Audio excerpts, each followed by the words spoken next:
అయితే ఖురానే కాదు, స్కూళ్లలో రామాయణం, భగవద్గీతని కూడా మ్యాండేటరీ చేయాలి అంటున్నారు విద్యార్థి పేరెంట్స్.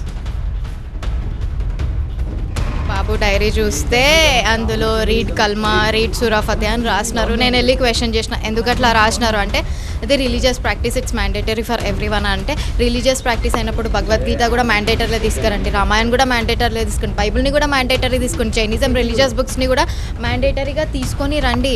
ఎందుకు ఓన్లీ ఒకటే రిలీజియన్ని పిల్లల మీద ఇంపోజ్ చేస్తున్నారు? 6 years కిడ్కి ఏం తెలుసు? వాడికి ఈవెన్ భగవద్గీత గురించే తెలియదు. ఇప్పుడిప్పుడే మేము స్టార్ట్ చేస్తున్నాము. అట్లా నాన్ ముస్లిమ్స్ స్టూడెంట్స్కి ఎందుకు ఇంపోజ్ చేస్తున్నారు? సరే, మీరు బై మిస్టేక్ రాసినారు అంటే, వన్ టైం బై మిస్టేక్ రాసినారంటే నేను యాక్సెప్ట్ చేస్తాను. ప్రతిసారి బై మిస్టేక్ రాసినారంటే నేను యాక్సెప్ట్ చేయను. అందుకే నేను క్వశ్చన్ చేసినాను.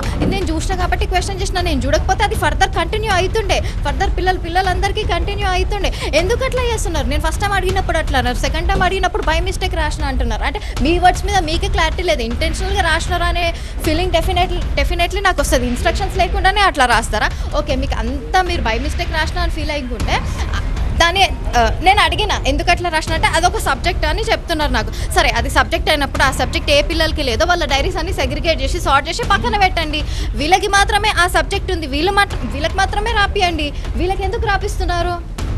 డెఫినెట్లీ ఇది ఇంటెన్షనల్గా ఇంపోజ్ చేసినట్టే కదా, పిల్లలకి బ్రెయిన్ వాష్ చేసినట్టే కదా. నేను ఒకటే చెప్తున్నా, educational institutions are really meant for giving education, giving good quality of education. అది ఇవ్వండి, దట్స్ అబ్సల్యూట్లీ ఫైన్.